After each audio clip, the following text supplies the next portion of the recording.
بسم اللہ الرحمن الرحیم۔ معزز ناظرین السلام علیکم، میں ہوں عمران الحق اور آپ دیکھ رہے ہیں حق آفیشیل یوٹیوب چینل۔ دوستو، آج میں ایک صحابی کی میزبانی کا عجیب واقعہ بتانے جا رہا ہوں۔ وقت ضائع کیے بغیر آئیے جان لیتے ہیں پورے واقعے کو۔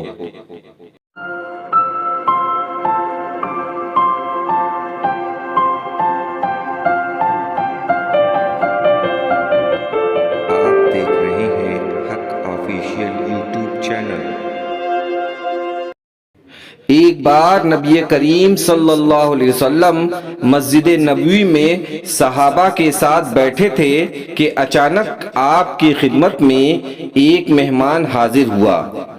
بات چیت کے بعد آپ صلی اللہ علیہ وسلم نے گھر میں ازواج مطہرات کے پاس کھانا لینے کے لیے بھیجا، لیکن پتہ چلا کہ ہر جگہ فاقہ ہے اور پانی کے سوا کچھ بھی نہیں جسے حاضر کیا جائے۔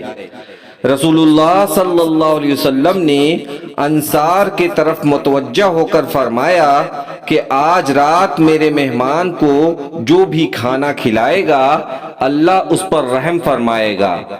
یہ سننا تھا کہ حضرت ثابت بن قیس رضی اللہ تعالی عنہ جو کہ ایک انصاری صحابی تھے کھڑے ہوئے اور بولے، یا رسول اللہ، آج رات میں آپ صلی اللہ علیہ وسلم کے مہمان کے کھانے کا انتظام کروں گا۔ اللہ کے رسول صلی اللہ علیہ وسلم سے اجازت لے کر مہمان کو گھر لائے اور بٹھایا، پھر اپنے بیوی کے پاس گئے اور بولے، آج میں رسول اللہ صلی اللہ علیہ وسلم کے مہمان کو گھر لایا ہوں، کھانے کے لیے کچھ ہے؟ حضرت ثابت رضی اللہ تعالی عنہ کی بیوی نے کہا، گھر میں بچوں کے کھانے کے سامان کے سوا کچھ بھی نہیں۔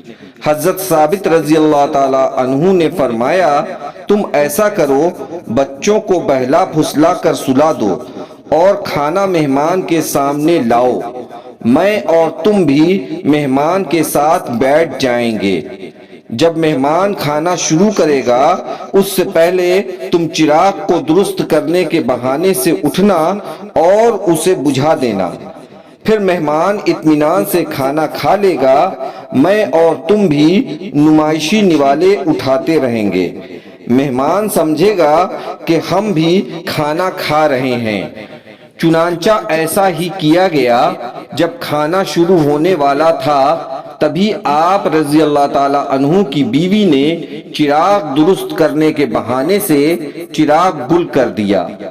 اس طرح مہمان نے کھانا کھا لیا اور حضرت ثابت رضی اللہ تعالی عنہ اور ان کی بیوی بھوکے سو گئے۔ اللہ تعالیٰ ان لوگوں کی میزبانی سے بہت خوش ہوئے۔ جب صبح ثابت رضی اللہ تعالی عنہ بارگاہ رسول میں حاضر ہوئے تو اللہ نے ان پر آیت نازل فرمائی۔ دوستو، یہ وہ لوگ تھے جو نبی کریم صلی اللہ علیہ وسلم سے ایسی محبت رکھتے تھے کہ اپنا سب کچھ قربان کرنے کے لیے تیار رہتے تھے۔ بچوں کو بھوکا سلا دینا ان کو گوارا تھا، لیکن نبی کریم صلی اللہ علیہ وسلم کے مہمان کی میزبانی ان کے لیے ضروری تھی۔ اسی لیے صحابہ کا درجہ کوئی نہیں پا سکتا، وہ ہمارے لیے ایک مثال ہیں۔ اللہ تعالی ہمیں ان لوگوں کے نقش قدم پر چلنے کی توفیق عطا فرمائے، آمین۔ دوستو، امید کرتا ہوں کہ آج کی یہ ویڈیو آپ دوستوں کو پسند آئی ہوگی۔ اگر پسند آئی ہے تو اسے لائک اور شیئر کریں جس سے اور لوگ صحابہ کی زندگی کے بارے میں جان سکیں۔ آپ اپنے رائے کا اظہار بھی ضرور کریں۔ اگر آپ ہمارے چینل پر نئے ہیں تو چینل کو سبسکرائب کر کے بیل آئیکن کو دبا دیں جس سے ہماری ہر ویڈیوز آپ تک سب سے پہلے پہنچے۔ اسی کے ساتھ مجھے دیجیے اجازت، ایک نئے ویڈیو کے ساتھ انشاءاللہ جلد آپ سے ملاقات ہوگی۔ تب تک اللہ آپ کا حافظ و نگہبان۔ یوں ہی ہنستے اور مسکراتے رہیے۔ السلام علیکم۔